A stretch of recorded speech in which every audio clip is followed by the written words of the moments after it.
Hello and welcome to this video on the key features of general graphs. This is the first lesson of chapter 2a, which is entitled Parent Functions and Key Features.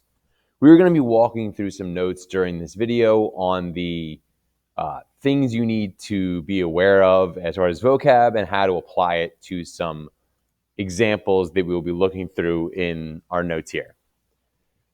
So for starters, we're going to be talking about, looking at a graph to go with each of these vocab words. We're going to start with domain and range, two concepts that are fairly straightforward and recognizable for most students. And so we're looking at a graph here. We can see we have a normal graph that kind of starts with an endpoint and then kind of goes up and then kind of follows a path through to the endpoint right here on the right-hand side. So for starters, we need to define what domain and range are.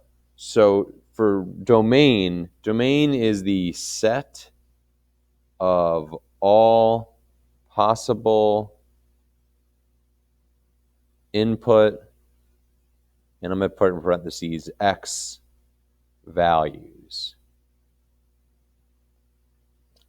And when we are thinking about that sort of thing, we're not talking about a table filled with 4 particular x values. We're talking about a graph of a function here. So any x that this graph goes through or could go through would count as being part of the domain.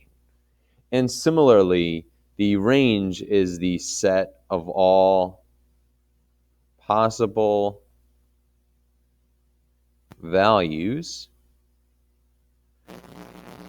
of output, or in our cases, the y values. And in order to apply that to this particular graph or any graph, you're looking at, well, where does the x values go? How could I describe all of the possible x values, not just one particular one or not just the table filled with particular x values? So if I were to describe this one, well, I can see that my x kind of starts, and you can see that starting at -4, and then just going all the way to 9 on the x-axis. These both have endpoints, so I know that they're stopping at -4 and stopping at +9, and that would be the result of looking at that just as the graph. So for our domain, we could say one way of saying it is -4 less than or equal to x less than or equal to 9, saying that x is between those two numbers.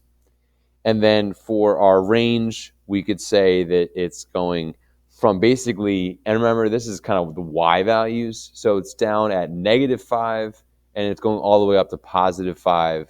And so that would be the range of y values, -5 to, and this is y, -5 to 5. Now, we also want to talk about this in terms of interval notation.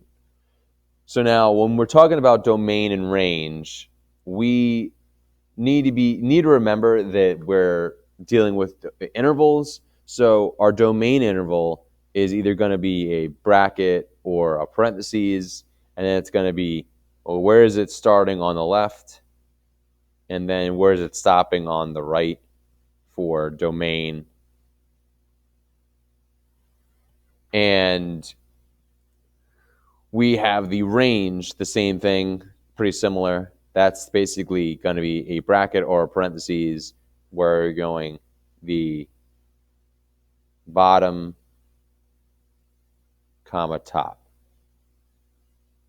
You can kind of see that there.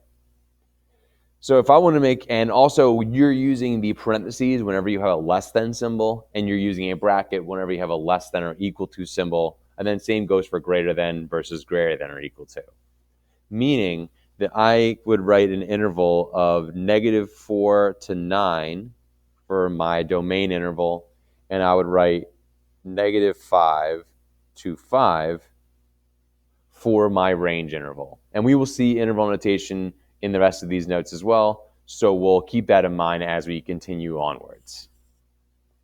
The next two vocab words we're going to be reviewing are going to be x and y intercepts, two of the most familiar of any of these to the general math student. So an x-intercept is the point at which the graph points at which the graph intersects the x-axis. There could be multiples of these depending on what graph you're looking at. And that's why it says x-intercept or intercepts. So an x-intercept is the point at which the graph intersects the x-axis. And as a general rule, we know that the x-axis are all going to be points that are a, whatever that a for our x-intercept is going to be, comma 0. And then y-intercept, our y-intercept is defined as the point at which the graph intersects the y-axis.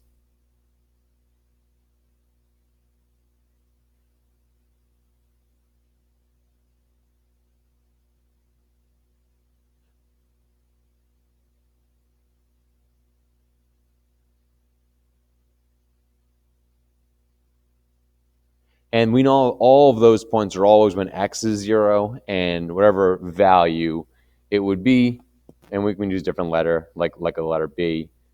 We would look for whatever value is me when x is 0 for y-intercepts. Now, if we wanted to find the x and y-intercept on the graph we're looking at, you can kind of see how I already have it pinpointed here. So I'm just going to circle our x-intercepts. We can circle those in blue. And then our one y-intercept, you can see, is circled in purple right there. And as you can see, this particular graph definitely has more than one x-intercept and only one y-intercept, and that's how it should happen. So our list of x-intercepts are negative 3, 0, 3, 0, and 7, 0. So our y-intercept, and I'm just going to zoom out really quick.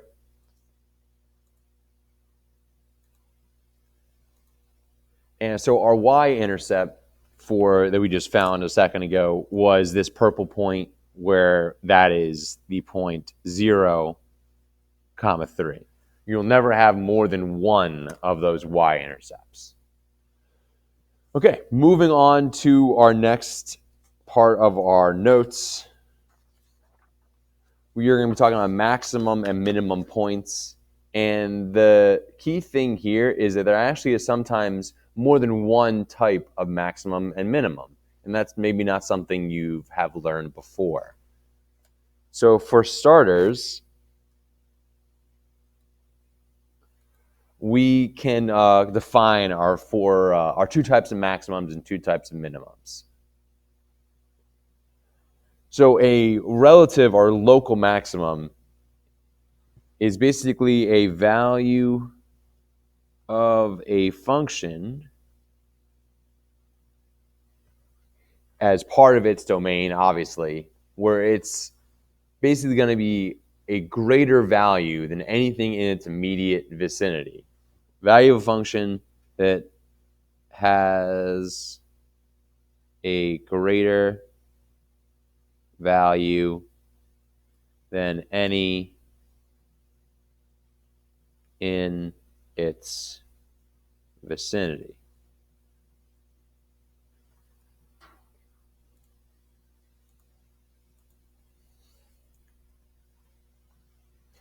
Okay, so now we have that all set up there.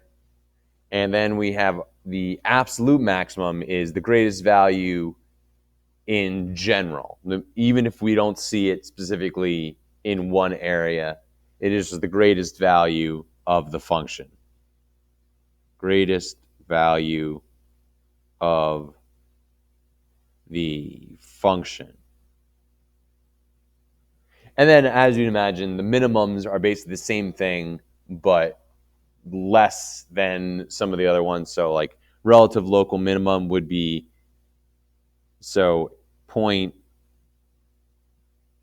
that is less than other points in its vicinity, that has a value less than others in the vicinity.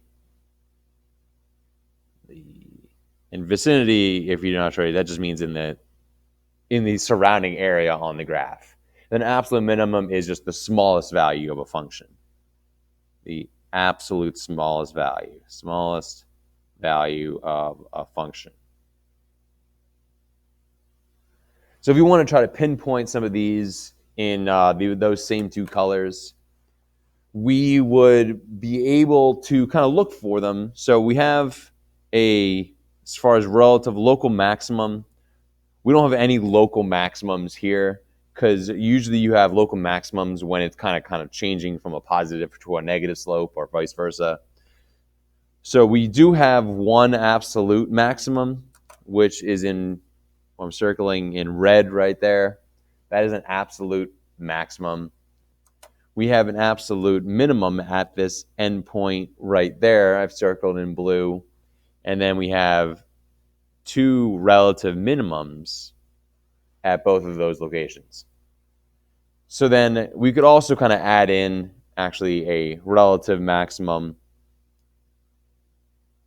right there as another example as well.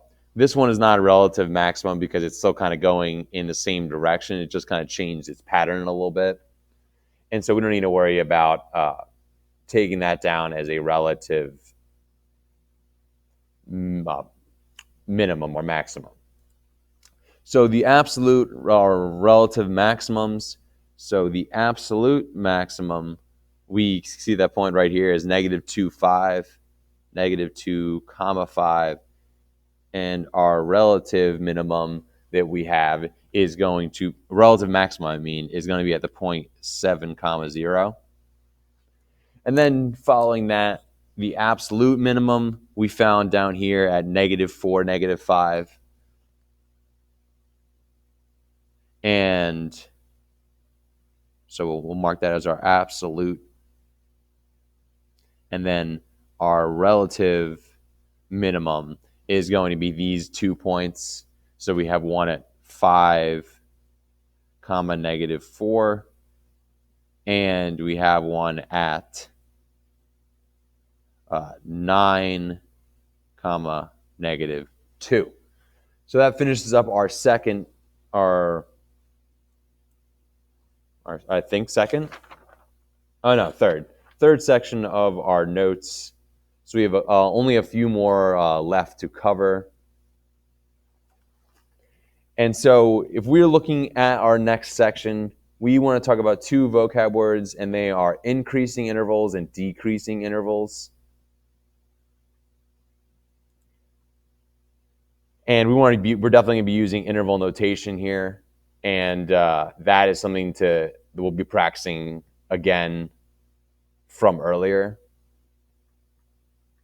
And we'll be also introducing another new topic as well.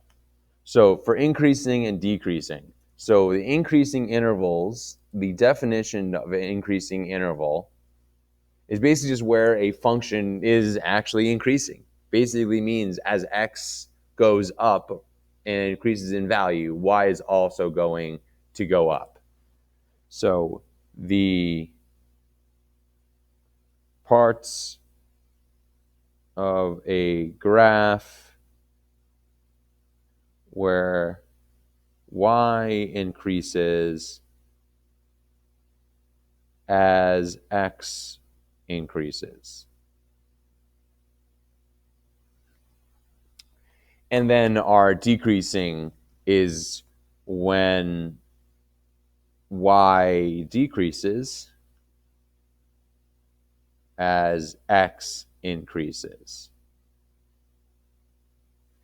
And something to note here is that if you are looking at different examples, it could be that you have multiple intervals of positive or increasing, and then multiple intervals of decreasing, or there could be 0 of one or the other. So that could be a varied sort of thing.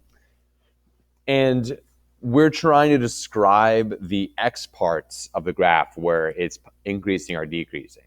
And remember, we're going left to right. So we maybe want to add that as some notes.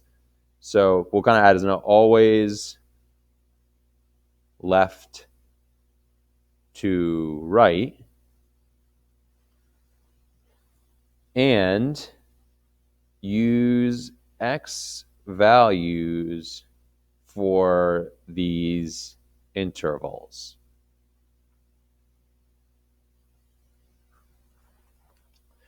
And now we're going to be able to find the positive and increasing and decreasing intervals of both of these two graph examples.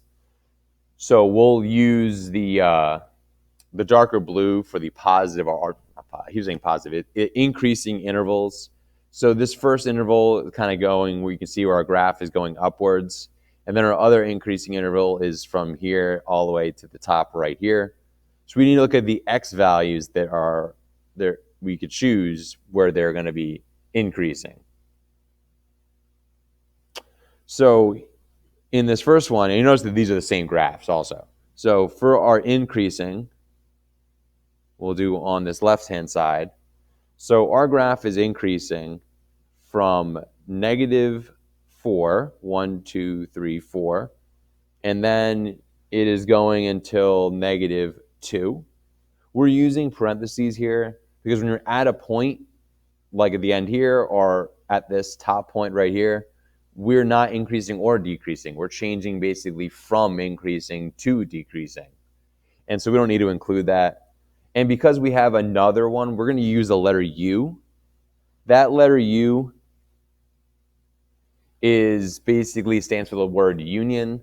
Is basically saying, this one's going to be -4, -2 is one increasing, or we could also look at the other one. It's basically a way of just saying or. So it's increasing -4, -2, and then the union with the second interval, and this is 1, 2, 3, 4, 5, 2, 7.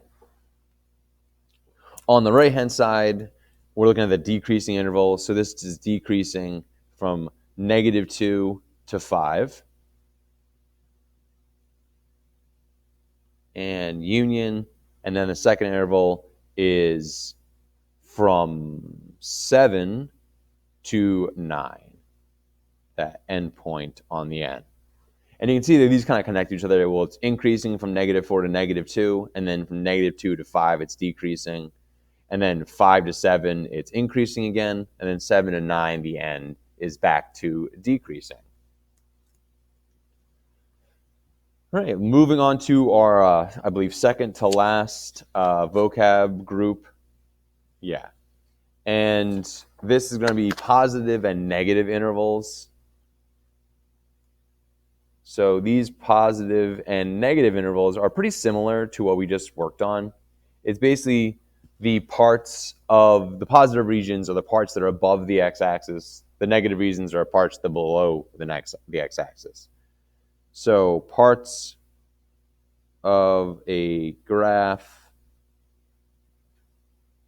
above the x-axis, that's when y is positive.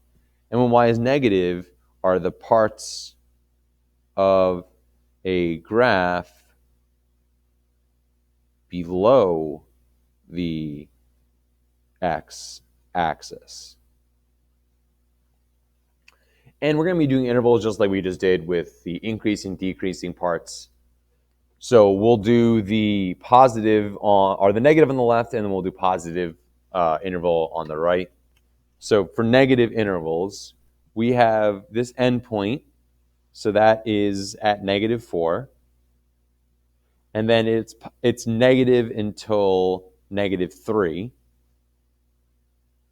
And then that is going along with this big negative interval down here. That is from 3 up until 9.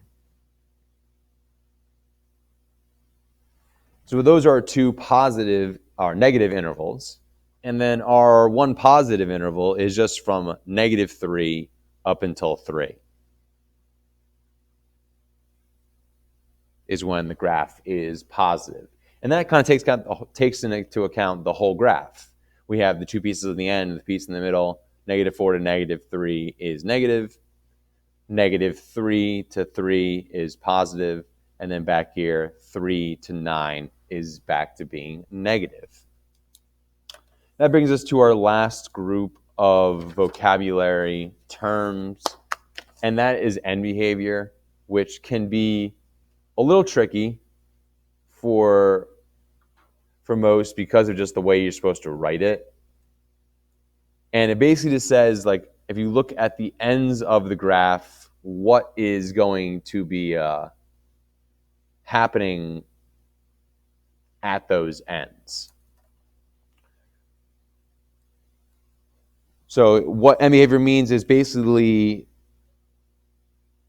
it describes what the graph is doing as x goes negative and positive. And we're really just focusing on the very end of the graph, focusing on the very end of the graph, as the name suggests. And in kind of simple terms, well, you just basically look at the ends of your graph. Are they pointing down? Are they pointing up? If they're arrows, are never-ending graphs, or are they kind of stopping at a certain y value? So the first graph that we're going to do, and the way we write it is basically is like as x goes to negative infinity, or as x goes to the left, what's y doing? Or y is the same as f of x. So in this case, we're saying that f of x is going down.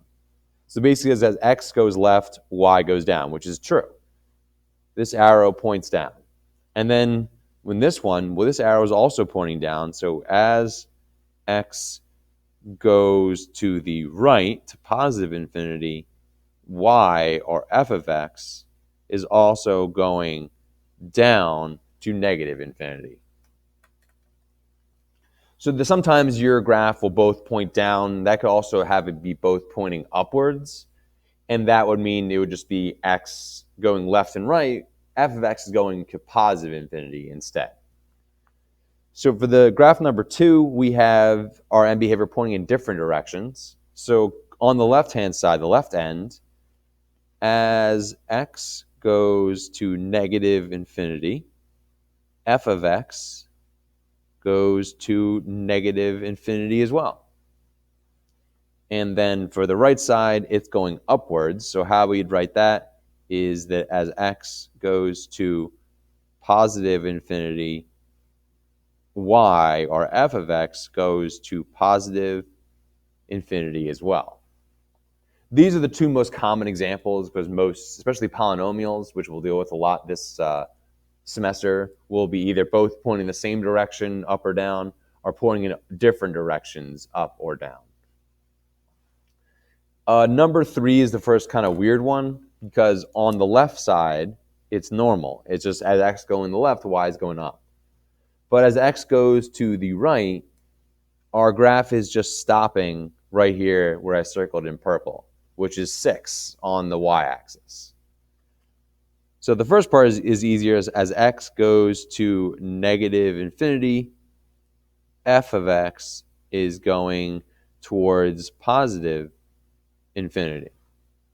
The second part is harder, because now as x goes to the right, it's not going to positive infinity. It's just going to 4. X is approaching 4, which is kind of right here. So as x goes to 4, where the graph is just going to stop, f of x is going towards 6, which is where that is in the y-axis right there. And then our very last example of our notes video here, we have 2 endpoints. One is at -5 on the y-axis, and 1, 2, 3, 4 on the x-axis. So we could say as x goes towards -4, our y is going towards -5. And then finally, as x goes towards this one, well, this is 1, 2, 3, 4 past 5, so that's 9 right there. And that would mean that we're going towards -2 on the y-axis. So as x goes towards 9, f of x is going towards -2. And that covers the notes that you will need to know about the key features of functions and a lot of vocabulary that you may or may not have seen before. All of these vocabulary terms can be applied to anything that can be considered a function, which would count all of the graphs that we've looked at so far in this video. We will stop there. Thank you for watching.